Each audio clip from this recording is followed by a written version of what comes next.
When something big happens, we spread the word and tell the world.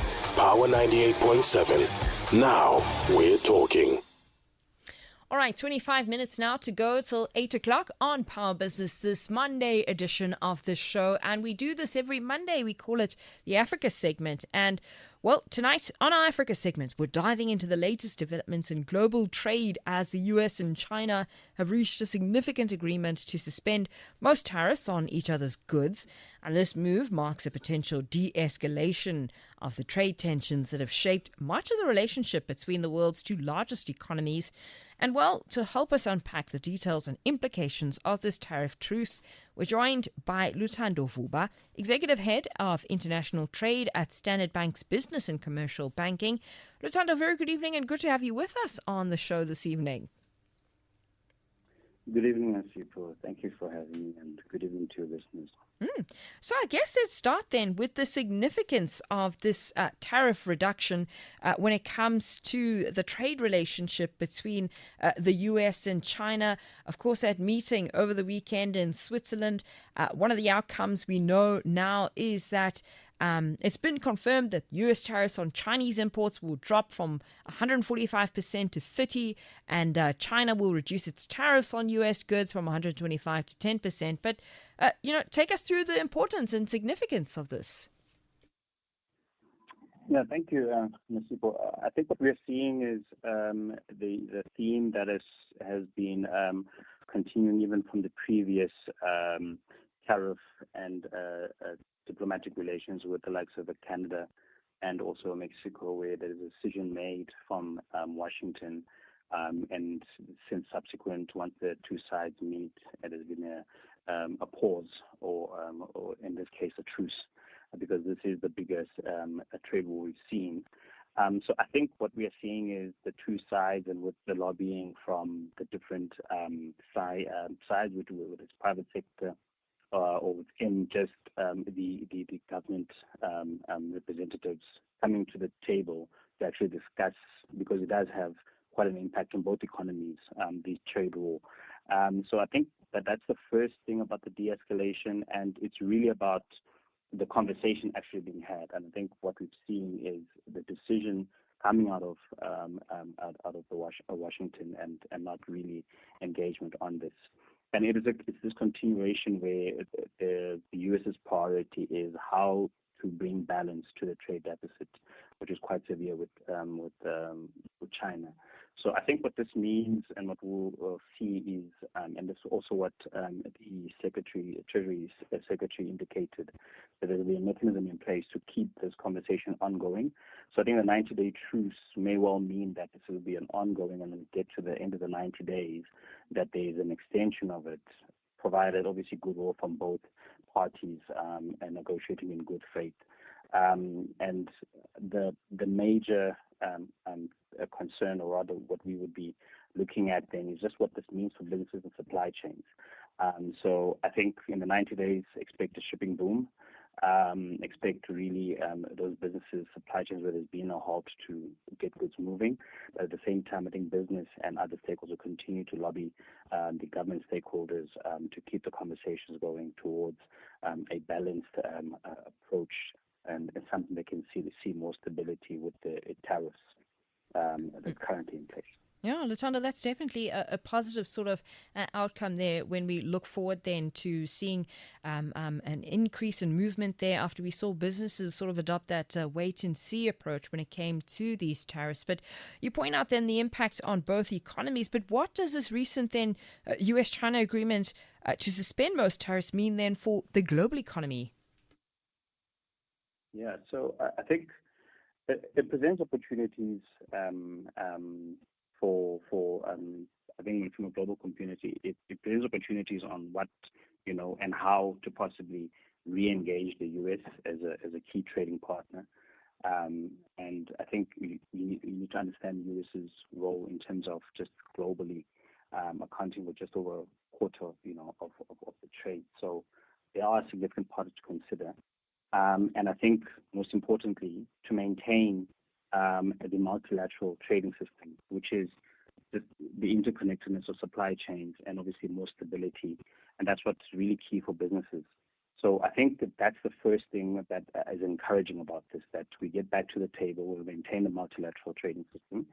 And I think the other key thing is globally, it paves a way to re-engage the conversation broadly as a trading community, but also I think bilaterally the different regions or sovereigns with the U.S. Around what obviously the priority under the executive order that was signed by the president since taking office around how to get America back to being able to produce, being able to balance trade where it's imbalanced. So I think that's what really this indicates to us and for the rest of the global community. Any indication then on the industries or sectors that are most likely to benefit then from this tariff reduction? Yeah, I think the specific sectors here, definitely agriculture, textiles, electronics manufacturing.